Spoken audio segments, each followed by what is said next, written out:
They don't want to hear from me and they don't believe me. So, hey, listen to her. They're going to be like, she got coached. Hi, Sam. Hi. What was your first... Tell us how you heard about Graceland and what attracted you to messaging us. I had followed Graceland on TikTok for 2 years before I ended up reaching out. Why did you reach out?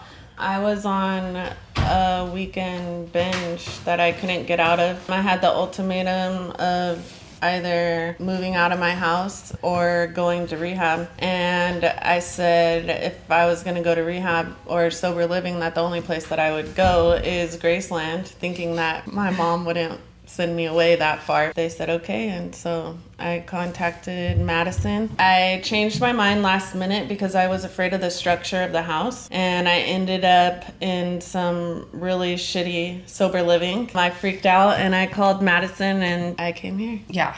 That was a whole shit show. Anyways, so we got you here. Most people come in a bit overwhelmed, or what were your first impressions? Obviously, when I first came up the driveway to this place, I thought it was a beautiful place compared to the first sober living that I was at. What was your time limit when you first came through here? Like, you had a time limit. I had only planned on staying here for a month. And then a month turned to 2 months, which turned into now I'm going on my 5th month. I just enjoyed the structure, and I actually really enjoyed the groups on Thursday nights to help figure out our flaws. And I was able to take constructive criticism. And give it. I had no problem giving it.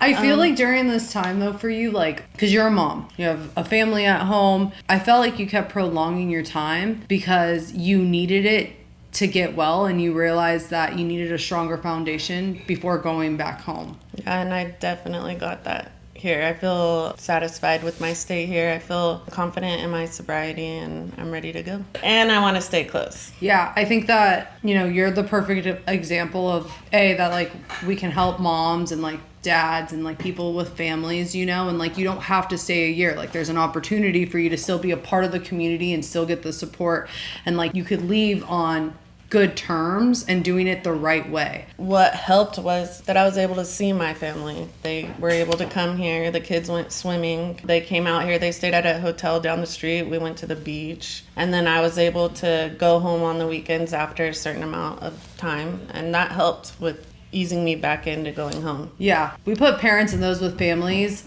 on special programs to where they can go visit their family over the weekends to integrate them and then still come back to have the support of the house. With all the time that you've, like, done here and all the progress that you've made, like, yeah, you've become a pillar in the community.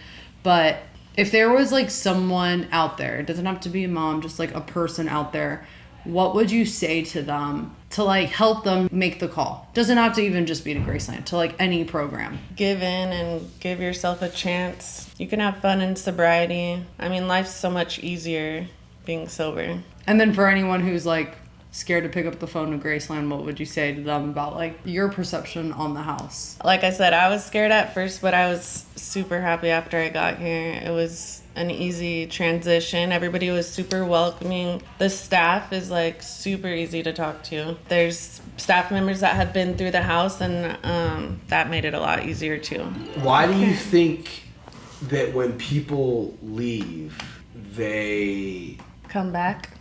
Well, why do you think they initially demonize the house? Because they weren't giving in and surrendering, and they weren't taking part in the house. They weren't fully ready to be sober.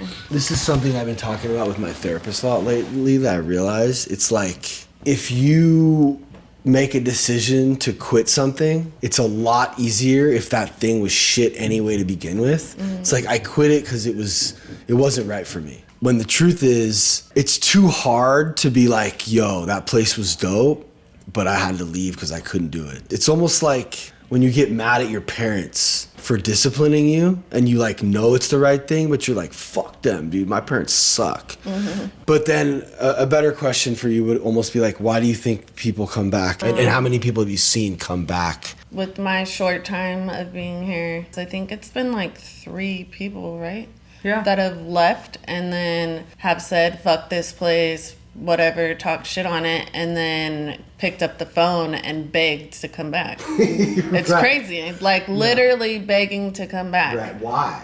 I think they miss the community. I think it's just, this house is one of a kind, I think. Yeah, it is. When shit comes up, like on people, it's like whack-a-mole in this house, right?